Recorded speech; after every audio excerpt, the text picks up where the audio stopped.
आप सुन रहे हैं बुकमार्क लेट्स माइक का वह सेगमेंट जहां हम किताबों के साथ साथ साहित्य की दुनिया, उसके लेखक, पाठक और उसके पीछे काम करने वाली संस्थाओं को भी समझने की कोशिश करते हैं। 2026 के चेन्नई बुक फेयर में बच्चों की लिखी 500 से ज्यादा किताबें प्रदर्शित हुईं। 980 में से 450 से ज्यादा स्टॉल पर कम से कम एक ऐसी किताब थी जो किसी बच्चे ने लिखी थी। पिछले साल यह संख्या करीब 300 स्टॉल की थी। बिक्री हालांकि सीमित रही। 12 साल के स्कंद शंकर की 2 हिस्सों वाली सुन वुकोंग द एम्परर भी वहां प्रदर्शित हुई। कहानी चीनी पौराणिक चरित्र सुन वुकोंग पर आधारित है। ये बढ़ोतरी क्या बताती है? बच्चों का लेखन बढ़ रहा है, बच्चों की किताबों का बाजार बढ़ रहा है, या बच्चों को लेखक बनने का एक नया कारोबार बन रहा है? अभिजीता गुप्ता इसका एक उदाहरण है। उन्होंने 5 साल की उम्र में लिखना शुरू किया और 7 साल की उम्र में हैप्पीनेस ऑल अराउंड प्रकाशित हुई। उन्होंने कई पब्लिशर्स को अपनी स्क्रिप्ट भेजी और इनविंसिबल पब्लिशर्स ने उसे स्वीकार किया। उनकी मां के अनुसार महामारी के दौरान उन्होंने लेखन को गंभीरता से लेना शुरू किया। अभिजीता कहती हैं कि वह चैट जीपीटी और दूसरे बाहरी साधनों का इस्तेमाल नहीं करती क्योंकि वह अपने लेखन को अपना रखना चाहती हैं। लेकिन उनकी कहानी में एक और बात महत्वपूर्ण है। अभिजीता एक साहित्यिक परिवार से आती हैं और उनके परिवार का प्रकाशन से भी संबंध है। इसका यह मतलब नहीं कि उनकी किताब उनके परिवार वालों ने लिखी या केवल संपर्कों के कारण प्रकाशित हुई। इसका मतलब इतना है कि बाल लेखक बनने की पहुंच खुद एक सामाजिक संसाधन हो सकती है। रिद्धन जैन का रास्ता अलग था। उन्होंने 4 साल की उम्र में कहानियां बनानी शुरू की। उनके पिता विशाल जैन के मुताबिक पारंपरिक प्रकाशन में कठिनाई के बाद परिवार ने खुद किताब प्रकाशित करने का रास्ता अपनाया और बाद में संपादक और चित्रकार भी ढूंढे। इन उदाहरणों के साथ अब एक व्यावसायिक ढांचा भी मौजूद है। कोसमिया का स्प्राउट्स कार्यक्रम 7 साल और उसके ऊपर के बच्चों के लिए 20,000 से शुरू होता है। इसमें व्यक्तिगत मार्गदर्शन, संपादन, लेखक में सुधार, डिजाइन, आईएसबीएन, कॉपीराइट की प्रक्रिया, छपाई और प्रचार शामिल है। कंपनी साफ कहती है कि वह स्क्रिप्ट्स में संपादन करती है और बच्चों की मूल लिखी सामग्री को सीधे नहीं छापती। लर्नर सर्कल 6 से 18 साल के बच्चों के लिए प्रकाशन मंच चलाता है। वह 650 से ज्यादा बाल लेखकों और 150 से अधिक प्रकाशित किताबों का दावा करता है। इसकी प्रक्रिया स्क्रिप्ट, संपादन और डिजाइन से लेकर आईएसबीएन, छपाई और किताब के विमोचन तक जाती है। इसके कार्यक्रमों में 999 का 5 दिन का लेखन कार्यक्रम भी है, जिसके बाद बच्चे आगे के प्रकाशन कार्यक्रम में जा सकते हैं। इससे 2 अलग रास्ते सामने आते हैं। एक में प्रकाशन स्क्रिप्ट चुनता है, दूसरे में बच्चा या उसका परिवार ऐसी सेवा खरीद सकता है जिसमें लेखन में मदद से लेकर प्रकाशन तक की प्रक्रिया शामिल हो। अंत में दोनों का परिणाम एक जैसा ही दिखता है: किताब, आईएसबीएन, बिक्री और लेखक के रूप में नाम। किताब के कवर पर यह नहीं लिखा होता कि वह किस रास्ते से आई है। बच्चों की किताब में संपादन अपने आप में समस्या नहीं है। बुक्समिया अपने कार्यक्रम में लेखन, सुधार और संपादन की बात करता है। लर्नर सर्कल भी मूल्यांकन, संशोधन, संपादन और अंतिम जांच की प्रक्रिया बताता है।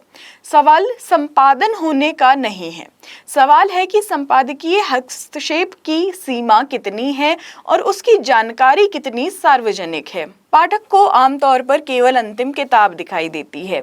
उसे यह नहीं पता चलता कि शुरुआती स्क्रिप्ट कैसी थी, कितनी बार उसमें बदलाव हुआ, माता पिता ने कितना काम किया या संपादक ने कितना उसे बदला।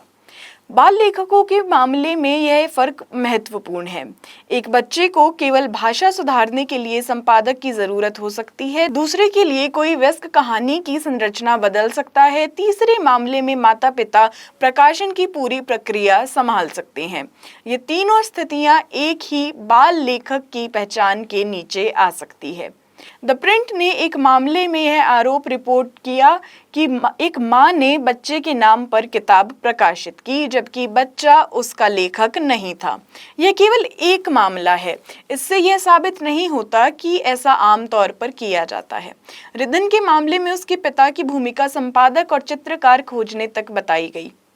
उपलब्ध रिपोर्टिंग में ऐसा कोई प्रमाण नहीं था जिसमें पता चले कि उनके पिताजी ने उनके उपन्यास लिखी। इसलिए सवाल ये नहीं है कि बच्चा सच में लेखक है या नहीं। अधिक महत्वपूर्ण सवाल ये है कि प्रकाशित किताब में बच्चों के लेखन और बाकी लोगों के श्रम के बीच की सीमा कितनी दिखाई देती है। आज बाल लेखन की पहचान खुद एक उपलब्धि की तरह प्रस्तुत की जा रही है। 7-year-old ऑथर या 12-year-old नॉवेलिस्ट जैसी पहचान प्रचार का हिस्सा बन जाती है। चेन्नई बुक फेयर में बच्चों की किताबों की बढ़ती मौजूदगी इसी बढ़ती दृश्यता का हिस्सा है। अब बात आती है कि भारत में एक लेखक कौन बन सकता है। लेखक बनने के रास्ते सार्वजनिक रूप से समान नहीं होते। 2026 की चेन्नई की एक एथनोग्राफिक स्टडी ने 3 निजी CBSE स्कूल्स में 9 महीने बिताए और 28 पुराने स्टूडेंट्स के इंटरव्यू किए। रिसर्चर ने model UNs, cultural festivals, hackathons, olympiads और लिटरेरी कॉम्पिटिशन्स जैसी गतिविधियों को देखा। इन स्कूल्स का सामाजिक दायरा काफी समान था। पार्टिसिपेंट्स ने तमिल ब्राह्मण प्रेजेंस और ऐसे स्कूल नेटवर्क्स का वर्णन किया जो समान संस्थाओं के बीच संपर्क और निमंत्रण के जरिए खुद को दोहराते थे। इंग्लिश फ्लुएंसी और एक्सपोजर भी एडवांटेज के रूप में सामने आए। स्टडी इन अनुभवों को कास्ट और क्लास प्रिविलेज से जोड़ती है। बाल प्रकाशन में भी स्कूल नेटवर्क्स महत्वपूर्ण हैं। लर्नर सर्कल स्कूल्स के जरिए राइटिंग कॉन्टेस्ट चलाते हैं और अपने प्रकाशन कार्यक्रम को स्कूल्स, पेरेंट्स और स्टूडेंट पोर्टफोलियो से जोड़ता है। पैसा भी एक रास्ता है। बुक्समिया का यंग ऑथर प्रोग्राम 20,000 रुपए से शुरू होता है। इससे यह निष्कर्ष नहीं निकलता कि इन प्रोग्राम्स में आने वाले बच्चे अपर कास्ट या अपर क्लास ही हैं, लेकिन व्यापक साहित्यिक क्षेत्र में कास्ट और एक्सेस के सवाल को नज़रअंदाज भी नहीं किया जा सकता। अक्षर सक्सेना का इंडियन एंग्लोफोन लिटरेचर पर काम दिखाता है कि इंग्लिश भारत में एक समान रूप से उपलब्ध सांस्कृतिक संसाधन नहीं रही है। इसका इतिहास सामाजिक और जातिगत असमानताओं से जुड़ा रहा है, जबकि दलित, लो क्लास और आदिवासी लेखकों ने इसी भाषा को कास्ट हायरार्की के खिलाफ भी इस्तेमाल किया है।